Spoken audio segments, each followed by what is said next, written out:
Hey y'all, I'm glad you're here.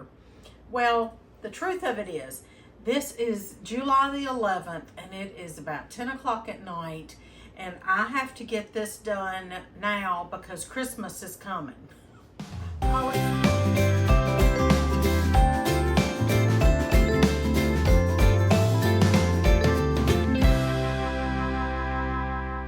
All right, friends, welcome to my kitchen late at night. I have been working hard today. I really want to go to bed. Everybody else in the house is asleep, including the dog. But I want to get this done. And the urgency is this. Homemade vanilla is so easy to make. I mean, so easy. Don't be intimidated. We'll talk more about that in a minute. But the kicker is it's got to set somewhere in a cool, dark place for a minimum of 4 months, preferably 6 months. Well, we're talking July 11th today, and the rest of this week I've got stuff to do, and next week, and this is just staring me in the face, and I thought I'm just going to get this done, but I want to bring you along because this is not something I do every day.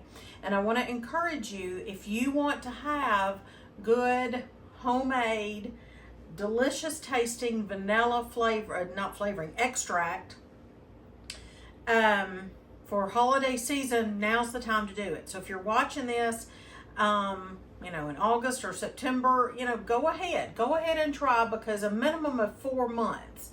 I'm going to show you how you can amp it up a little bit if you're looking into later in the fall, but we'll talk about that in a minute. So we're going to talk about all the alcohol I have here and why I have what I have, the beans that I have here, where I got them, the different kinds of beans, the vessels, all that conversation is going to take longer than actually putting this together to make homemade vanilla.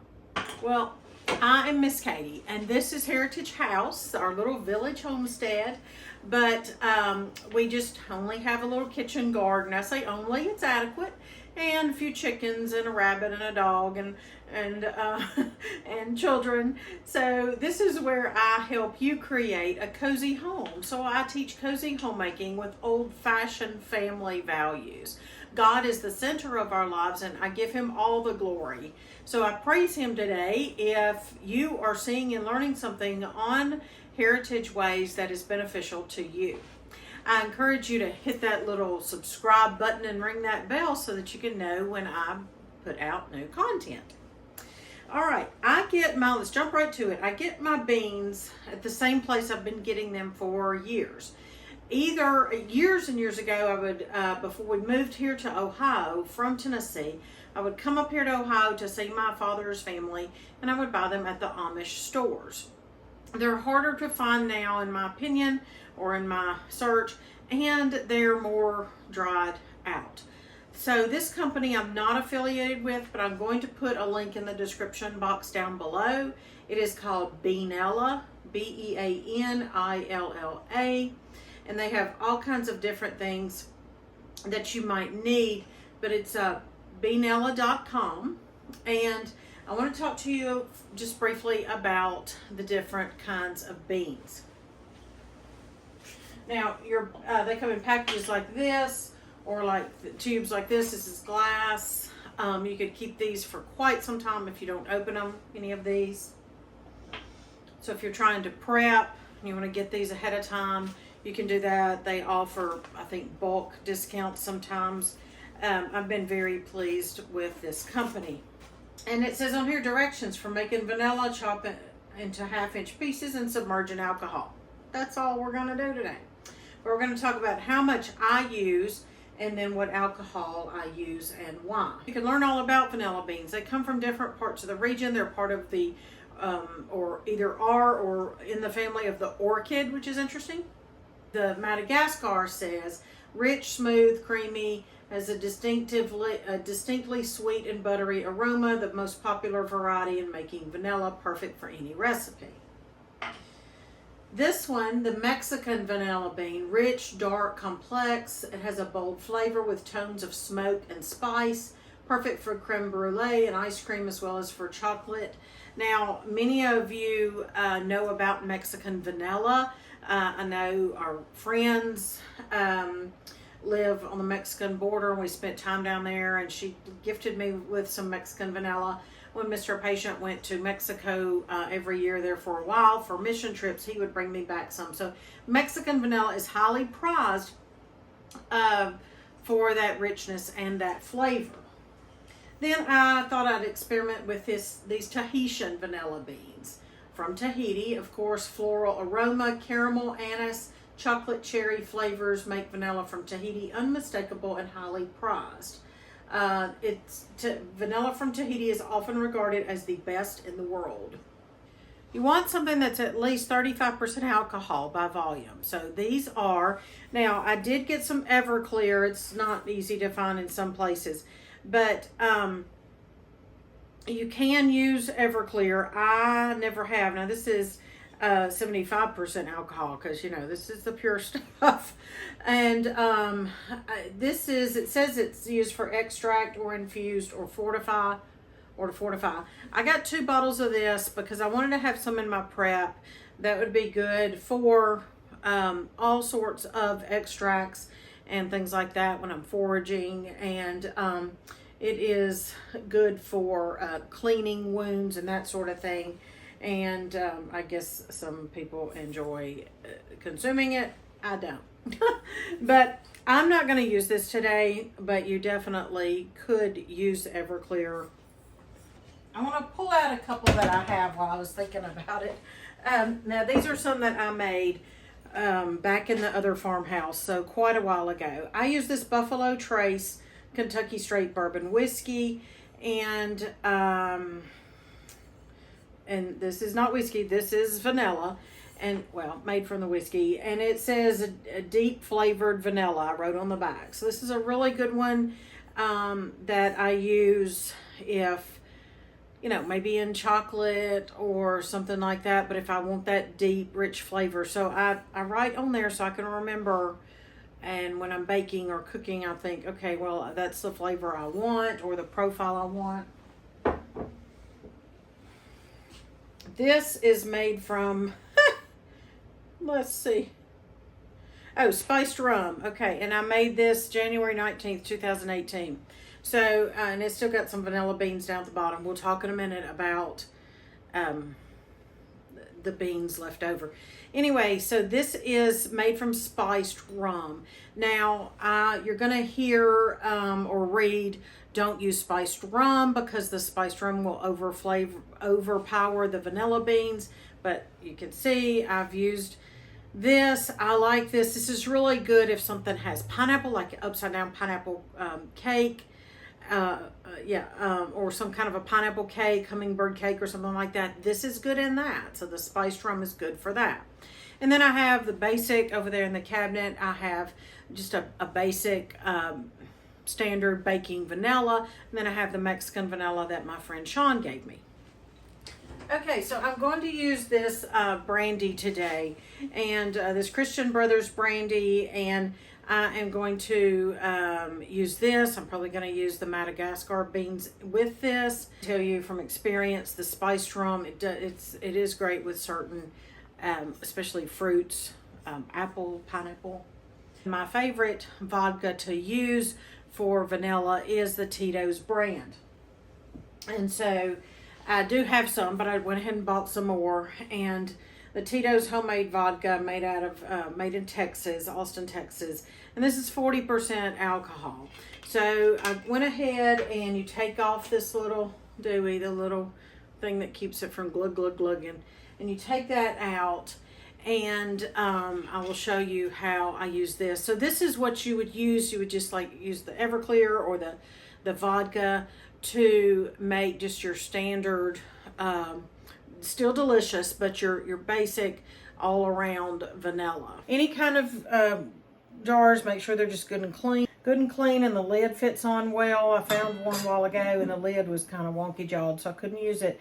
But you know, here's a clean recycled maple syrup jar. Here's a juice jar from Aldi. we're also going to make vanilla in some of these vessels as well. All right, let's just start with this brandy, and let's go ahead and open these Madagascar vanilla beans, and let's just talk for just a second about how many. Now, like I said, you can look at the Beanella site, and they have plenty of great information. I'm pleased with that amount of what they have to offer over there. But also, I glanced at some other sites, and quite honestly, I mean, people are saying different things. So just like I've said in my roast beef video, my Instant Pot roast beef video, and in different places, oh, that smells so good. And in different places, just find what works for you. So I am also coming from a perspective of trying to be as frugal as I can as well. And although I got these with like a coupon code, they still were not cheap. I will say though, when you make your own vanilla, I mean, it lasts. You saw that bottle I've been using since 2018, and I have been using it. So when you're using a half to a teaspoon each, and you have like 4 different kinds of vanilla, y'all, this lasts forever. Okay. First of all, you want your vanilla beans to be pliable, but if they are hard as a rock, kind of dried out, that will work as well. What you're going to do is kind of take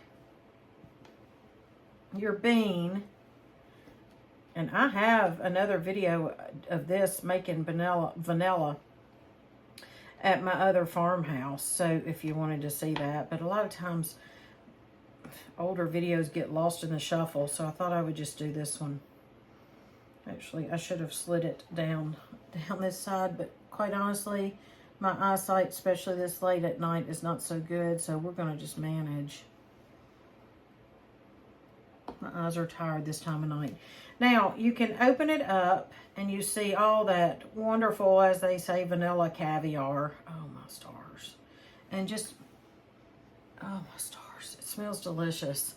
And it just looks like, you know, just tiny, tiny, tiny, tiny pieces of tininess. Tiny, tiny little seeds. That's what they are, little seeds. Now, a couple things here. If you wanted to use this vanilla caviar, as they say, or the vanilla seeds, or the vanilla paste, whatever you want to call it, if you wanted to use this for something else, you could make vanilla sugar, or you could make vanilla, all kinds of things. I've even seen vanilla salt made out of this for whatever reason. You could do that. And then you could just use this vanilla bean part, the outer part, to make your vanilla. The thing is, it would take longer, okay? It would take longer to do that, but you can. Another thing is, at the end of the process, and I'm talking months later, if you don't want these vanilla flecks in your food, which a lot of people really do want that on purpose, and I do too, then you will need to strain your vanilla. So that's down the road. And I'm just loosening this. I'm not splitting it all the way. And then I'm actually going to cut it in half. Probably don't have to, but that's just to help it fit. So see, I'm not taking anything out. I just kind of split it. And you can cut it or not cut it depending on your bottle. I want to tell you that different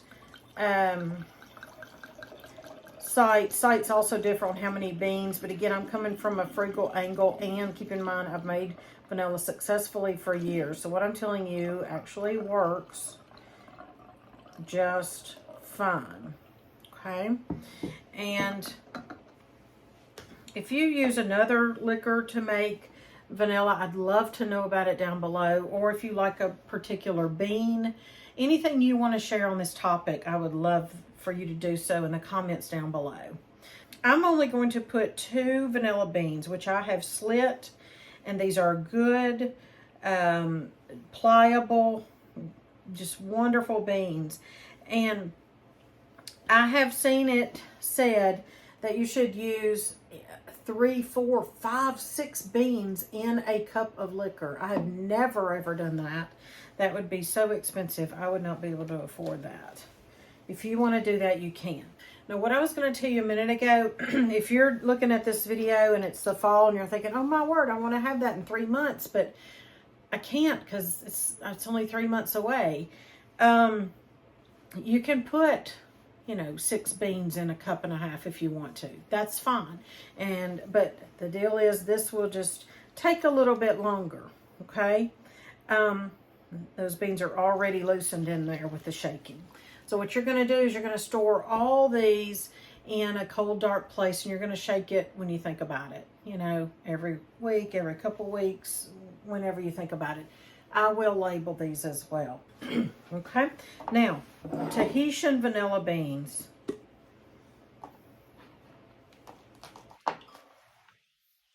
Oh, wow. Those are so plump. So compare, here's your Madagascar. Here's your Tahitian. Okay. And I'll take a Mexican out just to show us. The Madagascar, the Mexican, and the Tahitian. So, how about that? And these Tahitian, I mean, y'all, they are like supple and just like touching leather. They are just luxurious. Oh. Let's see, the Tahitian, yes. They are just, and I can feel the amount of vanilla beans in there. So they are just like, just a luxurious leather. And then the Madagascar, like we said, and then the Mexican. All right. So let's go ahead and experiment. This is fun. You can have fun with this. You can experiment. That's why I was telling you to take this off so you could stick the vanilla beans directly down in there. And you can do that. That's absolutely fine. It's absolutely fine. Love that with the handle. You can shake it easily. So that's going to be 4 cups. So I tell you what, let's make, it's going to be interesting to come back in the end of November, 1st of December, and just smell these and see how we are on that wonderful aroma. But let's put these 3 Tahitian in here. Now here's the thing. I'm aware that this is 4 times what they say to use for the 3 beans. I'm aware of that.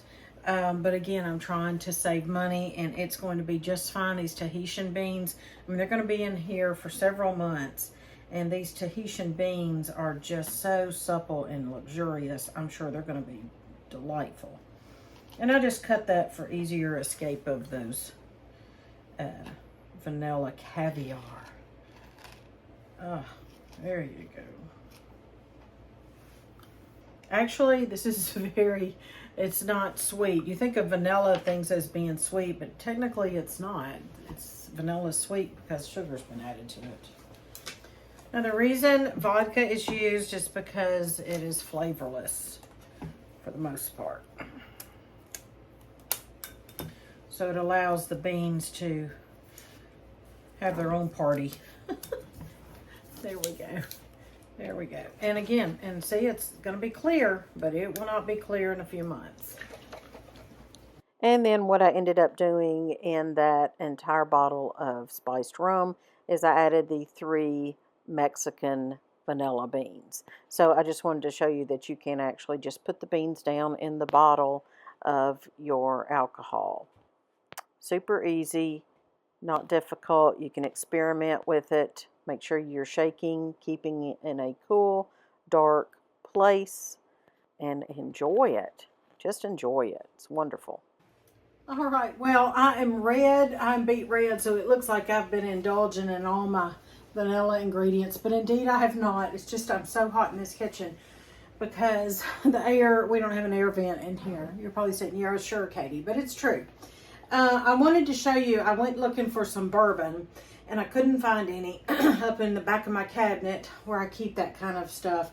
But I did find this vanilla. It was up there because it was too high to fit in the cabinet over here, but it is vanilla, and it was made January 19th, 2018, same date I made that other video. And I wrote on here neutral, so it's just a neutral, basic, general, good vanilla. And I'm sure I used the Madagascar beans. And in this whole thing, and the beans are still in here, it looks like looks like I used 4 beans in this whole thing. And, you know, it went from clear to the vanilla coloring that we know and appreciate. And I have used this much, actually, yeah. And so it is very, very good. And I wanted to tell you, it smells good. So a few things. The beans, it is said that they'll start to deteriorate, but it's been 4 years and these are fine down in here. Also, you could take these beans out and you could put them in sugar and you can make vanilla sugar. I've heard you can take a bean and put it on top of your coffee grounds when you're making your coffee, and it really has a good flavor. You can reuse those beans, so be frugal and take those beans out. Even 4 years later, I wouldn't be afraid to use these beans somehow, you know, putting them, like I said, down in sugar for vanilla sugar and stir it up or shake it every now and then. So I hope you've received some ideas and inspiration. I'm going to get my favorite beverage of choice here lately, and that's coconut water. And I'm going to cool off here in a minute. But I do hope that you will come back. Well, I hope you'll be here between now and Christmas, but I hope you'll come back in the late fall and we'll do an update video of this. Also, I will make a post. This video will go out in about 2 or so weeks, and I will make a post on the community tab, a little update post of what everything looks like. I'll put a picture there on the day that this video goes out to you. So make sure you're subscribed so that you'll get those community posts and you'll see all that. And I will talk to you later. Hope you're counting your blessings, but definitely homemade extracts like we have here are definitely huge blessings in my home. Use them as gifts, use them in your cooking, your baking. You won't have to make them but once every 4 or 5 years. That's my experience. So I will see you next time. Stay tuned and stay cool.